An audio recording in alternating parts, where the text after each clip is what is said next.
This presentation reviews the receive line monitor from Combilent TXRX systems. This small unit is installed in line between the input of the receive multicoupler and the receive antenna at the base station rack. It monitors the status of the receive antenna system without interfering with normal operation. The presentation will take you through the functionality and configuration of the receive line monitor. Nothing improves with time on a tower. Receive antennas are susceptible to the impact of weather in all parts of the world, from wind to icing to lightning strikes. The receive line monitor allows continual monitoring of the receive antenna system instead of periodic line sweeping or reaction to loss of receive capability. Because of the lower power levels associated with receive signals, monitoring of receive antennas, feed line, and the rest of the system components is even more critical to system performance. Included here are system features and specifications, and included in the presentation that follows is an explanation of system operation and configuration. The Combilent receive power monitor shown is connected at IP address 192.168.212.62. No login is required, and the start page shows the product picture, connections, and dashboard menus. If more than one unit is connected, the site name will be displayed for easy recognition. By selecting status, the page shows the performance of the system. The upper curve shown is the antenna return loss. It is sweeping one frequency, which is user-defined, over time at the time interval set by the user. The last 30 measurements are shown on the graph.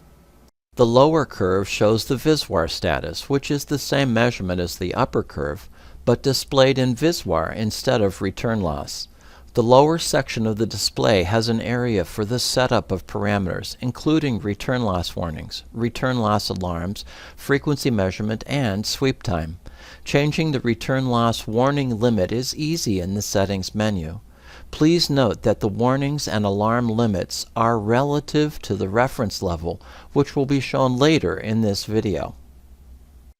Changes are made by selecting the item from those listed and then setting the level by selecting from the values in the drop-down menu. Select Change to enable the selection. The display now shows the status while sweeping the system antenna. The actual reading value is set as reference, with the alarm and warning levels defined relative to the reference.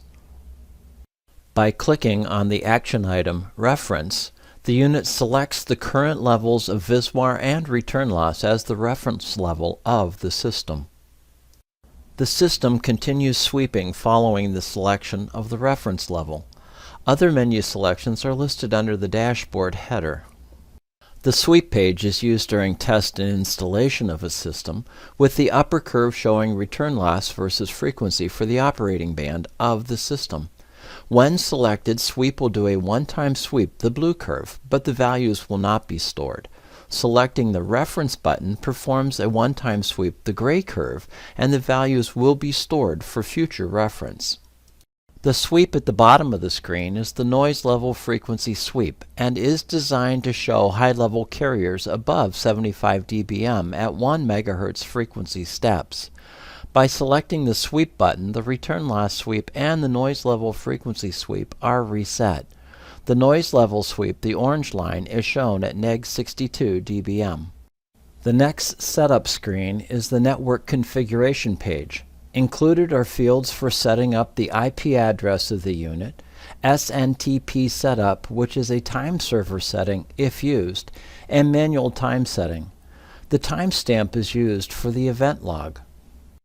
The SNMP configuration page allows the user to select settings for setting up communication of warnings and alarms using various traps, for naming the unit, entering an email address for the alarms, and to set SNMP values.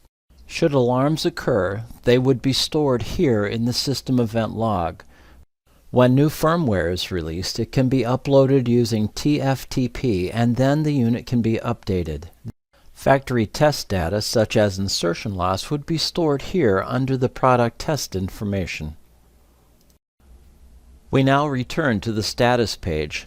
We begin with the normal operation, but to simulate a failure, we then hold the antenna, wrapping a hand around the antenna, creating poor return loss, which goes from 14 dB to 6.8 dB and generates a warning red status. After several seconds, we let go of the antenna and the return loss returns to normal, clearing the alarm. An alarm occurred, and the system event log recorded a warning with timestamp and values. When the warning cleared, a second event was recorded with timestamp and normal values. The system uses a cyclic log holding up to 100 entries. We now return to the system status page showing normal operation, and thank you for being part of this demonstration. We hope that you have found this presentation to be beneficial. Please contact us if you need more information.